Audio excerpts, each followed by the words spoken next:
Watch this.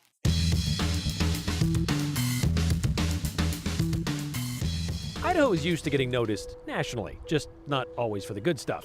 This time, though, one of ours is getting grilled in Congress for what we've done with our elections. We're going to stick with the flag that we have. Oh, really? Yes, we are. I know, Justin. We're just as shocked as you are, especially since we were all ready to get an expert opinion on these 4 final options, because the mayor isn't the only one who's seen the input of the public. The scenery along some of southern Idaho's highways could use a little help. Decades ago, they had some, and they were somewhat entertaining. Those stinker station signs are finally getting their due. That is, if there are any left. Well, they may be all done at the Capitol in Boise, but Idaho's elected leaders are far from finished in our nation's capital. Today's Secretary of State, Phil McGrane, took a seat at the table to testify in a congressional subcommittee about how Idaho handles its elections. Pretty well, as it turns out. And just after he stepped out of that hearing, Secretary McGrane spoke to Joe Paris about it. A seat at the table in the nation's capital for Idaho. My background in elections goes back to right when I got out of college. I landed a job as an elections specialist, counting ballots when we were voting on punch cards and training poll workers. If you want to talk elections, Idaho Secretary of State Phil McGrane is your guy. He was asked by congressional lawmakers about Idaho's work to make sure only citizens voted in the 2024 election. It starts with voter rolls. Our Idaho Transportation Department, Idaho State Police, and then most notably Department of Homeland Security. We ran the entire 1.1 million registered voters in Idaho through those systems, but then really dialing it into a case-by-case basis to narrow it down to 34 individuals who were non-citizens on Idaho's voter rolls. Work like that earned Idaho a voice in a crucial conversation. And Idaho had one of the most successful elections across the country. We've heard from the U.S. Election Assistance Commission, now Congress. I think our voter turnout was one of the big successes, as well as a lot of the preparatory work that we did. Congress is weighing action to ensure only citizens vote in elections, an opportunity for people like Secretary McGrane to push for change at the top. What would you like to see Congress do to make that more efficient? First and foremost is invest in this database. There needs to be a database built with this purpose in mind, and then also to review some of the policies. I will say there are some really unique incidents we identified, and I know this is a concern to make sure both non-citizens are not participating, but also citizens aren't interfered with. I can tell you for sure it's a lot more intense being here in Congress than it is being at the Idaho legislature. So an exciting morning for the Secretary of State. He also spent his time in D.C., also meeting with different stakeholders and agencies. A little snafu, Brian, as they were starting to get rolling in the House subcommittee. They actually very suddenly said, and we're going to take a recess because the members are needed on the floor for an important vote. So Secretary McGrane and Secretaries of State from 4 other states, they actually had to wait there for about 90 minutes. Then they come back into session and they're told, okay, you had to cut your time from 5 minutes to 3 minutes. So you got the full experience there. Now, to be clear, he said 34 non-citizens were on the voter rolls, but that doesn't mean 34 people voted in Idaho's election that were non-citizens. Correct. And the whole point was that they were caught before the election, and so no non-citizens were recorded of voting in Idaho. All right. Thank you very much, Joe. Well, if you're one of those who can claim they've been in Idaho for generations, then you might remember a few of these roadside signs. For years, drivers would see bright yellow and red lettered signs lining Idaho highways. Quirky messages. They were the calling cards of Idaho local Ferris Lynn's stinker stations. You might remember them. They started popping up after World War II. They were double-sided billboards, advertisements on the front, witty one-liners on the back. And as stinker stations expanded into other states like Utah and Nevada, well, the signs did too. However, time has taken its toll, and there are very few of them still out there, which is why the Museum of Idaho was hoping to preserve this unique local history. Except, as Aspen Shumpert learned, their efforts have had to take a detour. Why not tell the story of our region through these wonderful signs? Inside the Museum of Idaho in Idaho Falls, preparations are underway for their newest exhibit, Signs of the Times, showcasing the region's history through vintage signage. We are hoping it'll evoke feelings of nostalgia within many of our locals, and each sign will be paired with kind of a story of our region or a background. Pieces like the old Rigby Star newspaper sign or an old stoplight that used to be up in downtown Idaho Falls. But one iconic piece won't be making its scheduled appearance when the exhibit opens later this month. That was the Stinker Station historic roadside sign that it was located on Highway 26 near Beaches Corner in Ryrie. The Idaho-based chain of fuel centers and convenience stores later expanded into neighboring states. They put up 150 of these signs to grab your attention between Wyoming and Oregon. They were created as part of a marketing campaign by Ferris Lind. And right after he returned from World War II, he kind of created his brand and honed it in the 50s and 60s. And he lined highways with these awesome, like bright yellow and red signs. They became more than just advertisements. The front was more just to promote the stinker stations, but on the back he'd include like random funny notes that didn't really make much sense, but kind of were funny. Kind of gave a local charm to our region and gave the tourists maybe something to point at and laugh at or take a photo with. The one that was about to be donated to the Museum of Idaho was one of 2 of these signs left standing. It said on the back, warning to tourists, do not laugh at the natives. Right before it was scheduled to be taken to its new home, the sign mysteriously disappeared. The property owner noticed it missing in late February of this year, 2025. And so we are just kind of at a loss of what to do. It had been there for years and years. I think it was dating back to the 60s. From highway humor to historical treasure, the sign now risks becoming just another lost piece of Idaho history. Just the fact that we're willing to donate it to preserve the history means a lot. And so we're both just really hoping to find it. With just 2 of these iconic roadside signs remaining, the museum officials say this isn't just about a missing artifact, it's about preserving a unique chapter of Idaho's history. They're hoping the one that's gone missing won't be lost forever. And if anyone knows where it is, they would love to get some information on that. You can reach out to the museum. And they say if you return it, no questions asked. No questions asked if they return it? They just want to get it in and then restore it? Yeah. All right. Thank you very much, Aspen. We'll let people know, hopefully, they find it. Be good.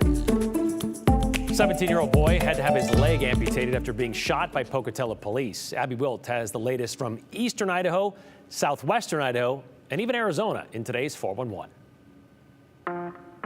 It's not part of paramedics training? No. Okay.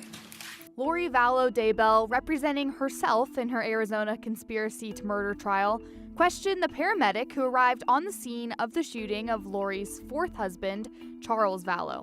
The paramedic said it didn't look like CPR was used on Charles before they got there. You can watch the trial live on KTVB+. All you need to do is download KTVB+ on your smart TV and watch for free. An Idaho teen is still in critical condition after police shot him 9 times Saturday evening. We now know it was 17-year-old Victor Perez who was shot. Police were responding to reports of an intoxicated man with a knife. Protesters gathered outside the Pocatello police station Sunday after video of the incident spread on social media showing Perez on the ground and behind a fence as officers opened fire. There was a barrier between them and the suspect.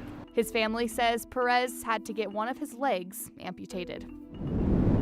Caldwell Police Chief Rex Ingram is cleared after Idaho State Police investigated him for misuse of public funds. An investigation found some city money was used inadvertently towards a political campaign, but the money was returned once the error was noticed. The other instances came back inconclusive, so no charges were pursued. And that's the 411 on the 208. I'm Abby Wilt.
always say time changes things, but you actually have to change them yourself. Andy Warhol said that, and his quote, well, it could be applied to the city of Boise's flag. It's been the identifier of Idaho's capital city since 1989, so some were thinking, well, maybe it's time for a change. But also because it's not really a great design. The city calling it, quote, functional and relevant at the time of its creation. Some elements, like the Capitol building, no longer fully represent Boise's identity or the diverse culture of its community today, end quote. So this past winter, they decided they were going to update it. But you know what else they say about change? It's hard, and people tend to hate it, which is how we got to the announcement this morning on Idaho Today that seems to follow the other quote about change. Don't try to change Boise. Let Boise change you. The city of Boise wants to update its flag, and city leaders are asking for your help to do it. It seemed like a simple ask. To create a flag design that reflects Boise's culture, values, and identity. Boise wanted a new flag, and they wanted Boiseans to come up with it. Pickle a bust, baby. City employees even spent time putting out a shout out for some standard submissions. Is that a gosling? Every year, goslings are born on the roof of City Hall, and when they're 1 day old, they jump off. I made this flag to honor their bravery. Which led to dozens of ideas, 116 of them. Kids, young adults, folks of all ages with great stories about how much they love this city, and they put their heart and soul into the designs. Did they, though? How about the one who just reversed the finished flag and added a potato? Or they just sketched a squirrel? Or just submitted the current flag?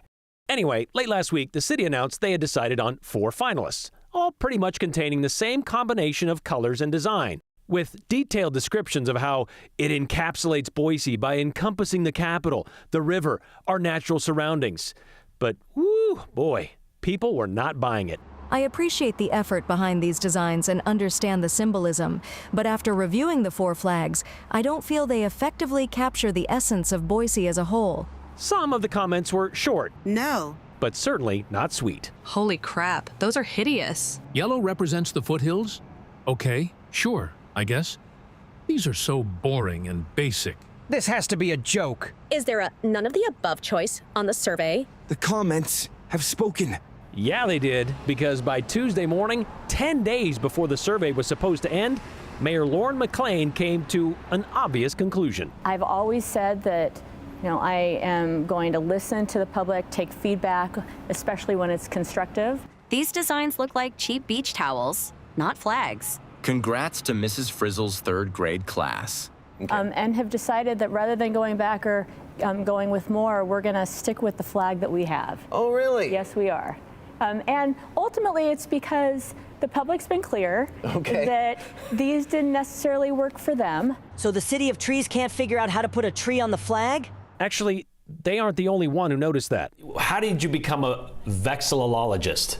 You got an extra law in there. Ted Kay is a vexillologist with the North American Vexillological Association. Vexillum is the Latin for flag. And you could say he wrote the book on flag design. I compiled the book Good Flag, Bad Flag. I took the thinking of 20 different people who knew much more about flag design than I, and I condensed and summarized their ideas into 5 basic principles in Good Flag, Bad Flag. And Ted actually thinks Boise's finalists aren't that bad. I'd give them all a grade in the B range. One of them is maybe an A-. All 4, he says, are better than the flag currently flying or laying limply against the pole outside City Hall. Boise's city flag is a classic example of well-meaning but misguided flag selection. Its fundamental purpose is signaling at a distance. And then you need to be able to remember what's on it and connect that to the place it represents. And Boise's flag fails at that. First off, the idea of writing the name Boise on the flag means the symbolism has failed. And City of Trees, well, why write City of Trees? If you really are the City of Trees, why don't you have trees on your flag? That at a distance, you can't make that out. But it's apparently something we're going to have to make out and make do into the near future. And I think the best thing to do right now is to stick with the one we've got. All right, how bad is Boise's flag? Well, back in 2004, it was ranked 114th out of 150 by NAVA members. 114th. We were 1 behind Bakersfield, California. You ever been to Bakersfield? It's worse than Cuna. We didn't even make the top 150 in 2022. Pocatello, by the way, went from dead last to 11th when it improved its flag in 2017. So Boise, you could say, is in need of a flag change. And Ted, well, he thinks the state of Idaho could do well to change theirs as well. It's just a state seal on a blue background. By the way, another comment we saw with the posting of these 4 finalists was how much this redesign cost the city of Boise. Several people were saying it was like 6 figures, anywhere from $125,000 to $150,000. What a waste of money. Well, not even close. According to the city, each of the 4 finalists are getting a $1,000 prize, and each of the 10 committee members who decided on those final 4, they're going to get $350 for their time. So a grand total of $7,500 to stick with what we've got.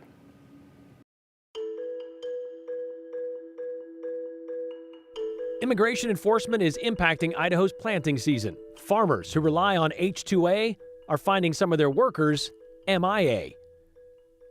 All right, be part of the 208 conversation. Now's the time to share your comments, your concerns, or your questions. Text them to the number on your screen, 208-321-5614. As always, make sure you include your name and the hashtag #the208.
Tis the season for planting crops in Idaho, and Hawaii Produce has been doing it a long time. They have an onion packing facility. They've had one in Parma since the 1950s, but they also grow their own, and not just onions. 11 different crops, including corn, mint, and watermelon. And to do that, they have to hire about 150 workers. And as Hunter Funk explains and found out, that's the part of the operation, though, that is facing a major threat right now, right? Yeah, exactly. It's not the weather. It's not the water that we're always talking about, but rather a growing labor crisis.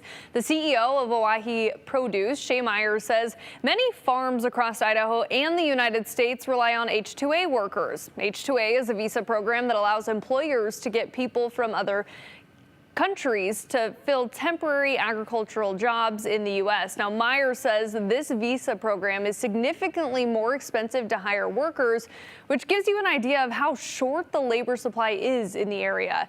Employers have to cover transportation, housing, processing, everything but their meals. While it's easier to hire people domestically, this program is their only option.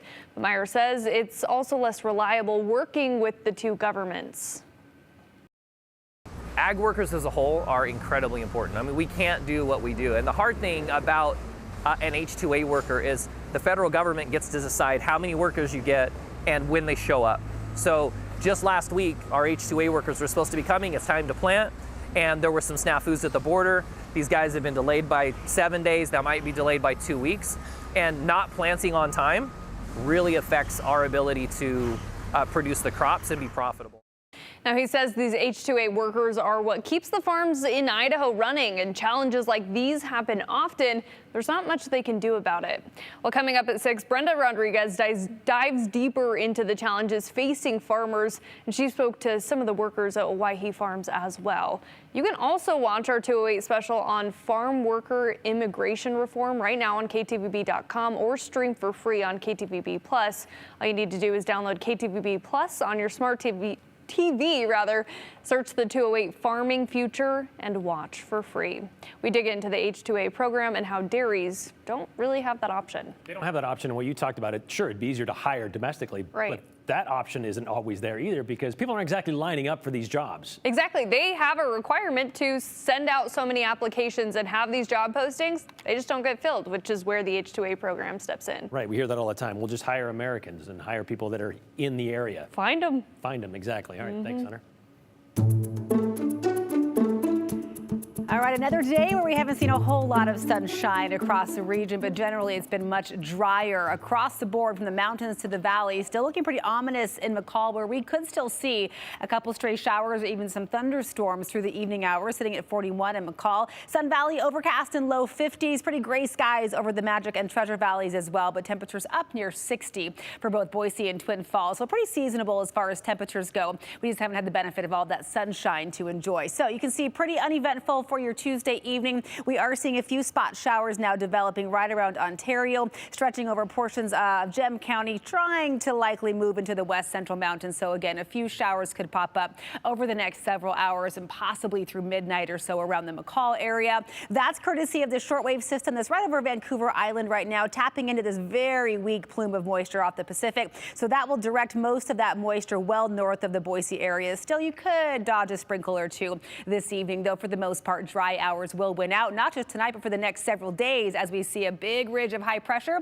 that will start amplifying in from the south, and that will take us into very warm territory by Thursday. In McCall, for instance, we hit the low 60s Thursday afternoon. Doesn't last long, still comfy on Friday, but then we see our next system coming in that will likely bring some wet weather back into the picture late Friday into Saturday. Mostly for the mountains. I think the valleys will stay dry, but we have a dramatic drop in temperatures. I'll show you that in our 7-day forecast. Tomorrow in the Boise area and for the Treasure Valley will be dry, partly cloudy, temperatures back into the upper 60s, so pretty comfy tomorrow. As far as lows go, we'll wake up to those temperatures around 40 across the Snake Plain, 20s and 30s up in the mountains, and then those highs very comfortable. 70 expected at Mountain Home, not far from it across the Magic Valley. Even Haley and Fairfield around 60 degrees, low 50s for McCall and Stanley. Winds tomorrow very light, and then we'll see those temperatures really start to climb. We'll hit 80 in Boise on Thursday, but that taste of summer is brief as we're much cooler and breezier by the weekend.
All right, welcome back. All right, let's get to your comments. We've got a lot of people commenting on the City of Boise flag, or, well, old flag, which is now new again, I guess. Let's get to some of these here. Let me go with this one here. Issues with immigrants and employment. This is from Mark, who says, yeah, issues with migrants and employment. Who knew this would happen? He says, well, everyone knew. The USA flag is one of symbols only. I like the 4 flag submission design with simple and good symbols. Some guidelines would help them go back and try the contest again. Well, they did have those guidelines. That book that Ted showed us, they used the guidelines that are in that book. That's how they decided which flags were going to be chosen. Of all the Boise flag entries they chose, the final 4, they were the far better choices from all entry they finally showed. The selection committee needs to brush up on the correct number of petals on the syringa, by the way. Well, it could be anywhere from 4 to 6. So they had 4 on there, I think. So it's around there, or 5, I think is what they had. Wait, you said the flag should represent our diversity. Isn't that illegal now in our not so great state? Asks Charlie. It's a good question. Why don't you tell the fine people of Kuna what's wrong with their town, says JD. California only as good as Kuna. Ouch, Steve in West Ada County. Cuna's nothing like Bakersfield, California, Brian. That's Melinda. And sweet burn on Kuna, Mary and Boise. If you know, you know. We'll see you tomorrow. Continue with us and watch free now on the KTVB Plus app everywhere you stream.